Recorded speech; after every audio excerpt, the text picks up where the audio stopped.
Bismillahirrahmanirrahim. Assalamualaikum warahmatullahi wabarakatuh. Perkenalkan, nama saya Agus dengan nomor NIM 2892150021 dari Prodi Manajemen Fakultas Ekonomi dan Bisnis, mata kuliah pengantar Ekonomi Mikro dengan dosen pengampu Bapak Supardi SE MM dari Universitas Pancasakti Bekasi.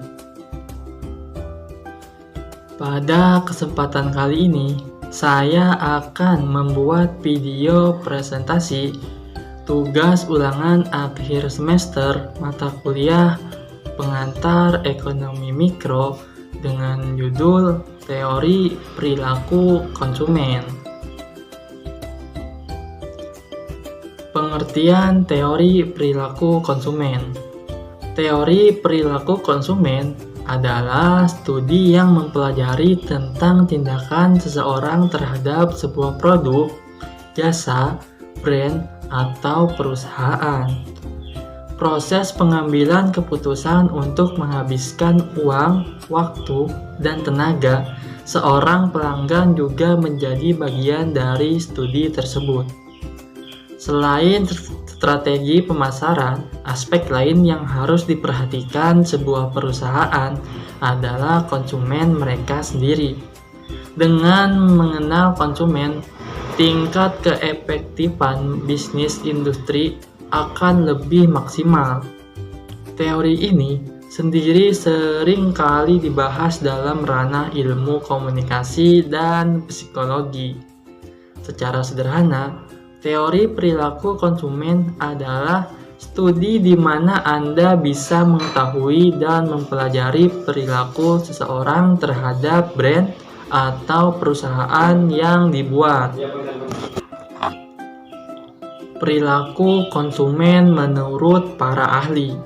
Yang pertama, Kipman dan Kanuk tahun 2020 mengatakan bahwa teori ini adalah studi tentang bagaimana seseorang membuat sebuah keputusan untuk membelanjakan sumber daya yang mereka punya, misalnya uang, waktu, dan tenaga mereka untuk mendapatkan produk yang akan dikonsumsi. Yang kedua, Kotler dan Keller tahun 2008. Keduanya sepakat bahwa teori perilaku konsumen adalah sebuah studi yang mempelajari individu, kelompok, maupun organisasi dalam memilih, membeli, menggunakan, dan mengevaluasi produk untuk memuaskan kebutuhan dan keinginan mereka. Yang ketiga, John C. Mowen dan Michael Miner menyampaikan tentang perilaku seseorang konsumen sebagai studi unit dan proses pembuatan keputusan seseorang dalam menerima, menggunakan, membeli, dan menentukan produk. Manfaat mempelajari perilaku konsumen. Yang pertama, bisa memprediksi tren pasar. Pertama, manfaat mempelajari perilaku para konsumen adalah pelaku bisnis atau perusahaan mampu memprediksi tren pasar ke depannya. Perilaku dari konsumen tersebut akan memperlihatkan tren apa yang tengah terjadi atau digandrungi. Yang kedua, mengidentifikasi karakteristik dan kebutuhan konsumen. Dari sini, perusahaan juga dapat memahami bagaimana karakteristik konsumen dan apa saja kebutuhannya, sehingga perusahaan bisa memproduksi barang atau jasa yang memang diperlukan oleh konsumen. Yang ketiga, membuat strategi pemasaran yang sesuai. Masih berhubungan dengan manfaat nomor 2, mampu mengidentifikasi karakteristik konsumen akan memudahkan marketing untuk merancang strategi pemasarannya, sehingga strategi yang diterapkan pun akan tepat sasaran. Dan yang keempat, mengungguli para pesaing. Yang terakhir, dari manfaat mempelajari perilaku konsumen adalah dapat mengungguli pesaingnya. Bagaimana bisa? Karena perusahaan telah memprediksi tren pasar, mengidentifikasi karakteristik dan kebutuhan konsumen, serta menggunakan taktik pemasaran yang tepat. Faktor yang mempengaruhi perilaku konsumen dibagi menjadi beberapa kategori, yakni sosial, budaya, pribadi, dan psikologis.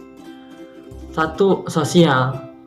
Salah satu faktor yang mempengaruhi perilaku konsumen adalah aspek lingkungan sosial.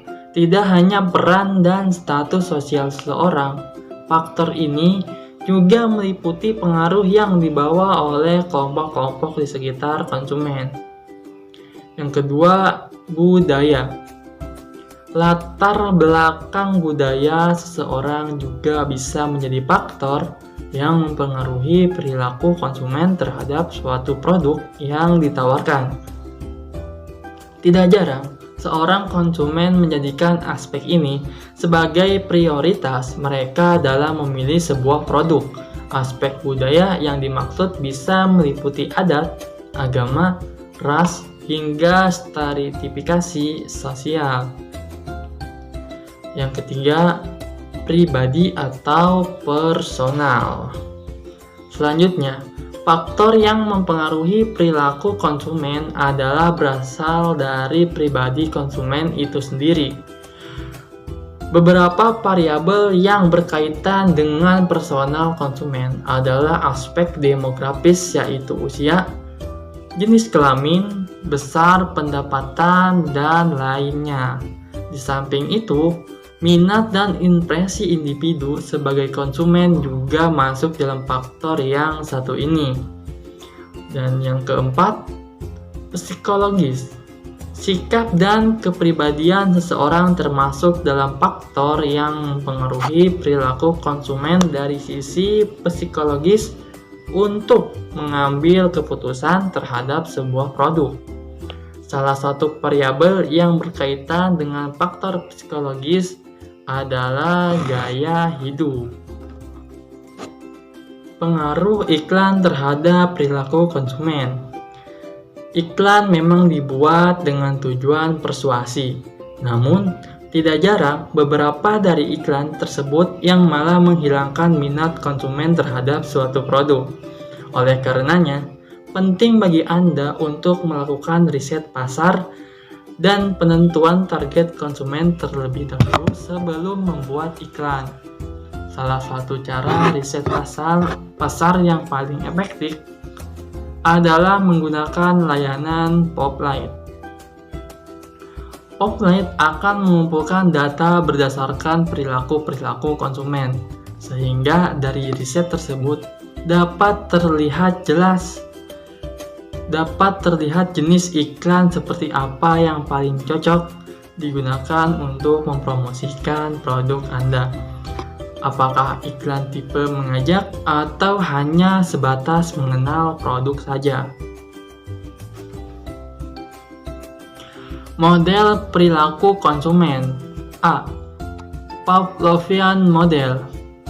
Model perilaku konsumen yang pertama adalah Pavlovian model milik Ivan Pavlov. Model ini meliputi 3 indikator perilaku konsumen, diantaranya adalah drive, dan reinforcement.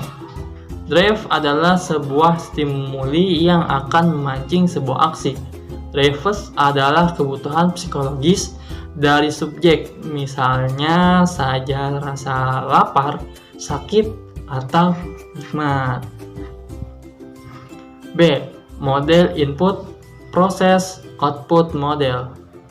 Dalam model ini, muncul 3 indikator perilaku konsumen, yaitu input, proses, dan output. Input dalam model ini merujuk pada strategi marketing yang dibentuk sebuah perusahaan. 4 aspek utama dalam indikator tersebut atau marketing mix terdiri dari produk, price, pledge, dan promotion. C. Sociological model. Sedikit berbeda dari kedua model sebelumnya, teori ini menghubungkan perilaku dan lingkungan konsumen. Lingkungan yang dimaksud terbagi menjadi dua, yaitu primary dan secondary. Primary society terdiri dari orang-orang terdekat konsumen seperti teman dan keluarga. Sedangkan secondary society adalah orang lain dalam lingkungan konsumen yang memiliki kesamaan kepribadian dengan mereka. Fokus dalam model ini berkaitan dengan gaya hidup konsumen. Adapun contoh perilaku konsumen. Ketika seseorang ingin membeli sayur, ada beberapa hal yang bisa mereka jadikan prioritas dalam transaksi tersebut. Teori ini juga memperkenalkan Anda kepada beberapa jenis konsumen yang berbeda. Jika mereka memperhatikan mutu atau kualitas produk, maka konsumen tersebut cenderung tidak mempermasalahkan nominal yang dibanderol demi mendapatkan kualitas sayur yang baik dan segar. Sebaliknya, jika seorang konsumen lain sangat memperhatikan harga barang, mereka akan cenderung memilih produk serupa dengan harga yang lebih rendah. Kualitas sayur yang segar tidak akan menjadi masalah selama bahan tersebut masih layak untuk diolah. Alhamdulillah, sampai di sini saja video presentasi yang saya buat. Mohon maaf bila ada kesalahan kata. Terima kasih kepada teman-teman semua dan dosen pengampu Bapak Supardi SEMM. Semoga sehat selalu. Saya akhiri, wassalamualaikum warahmatullahi wabarakatuh.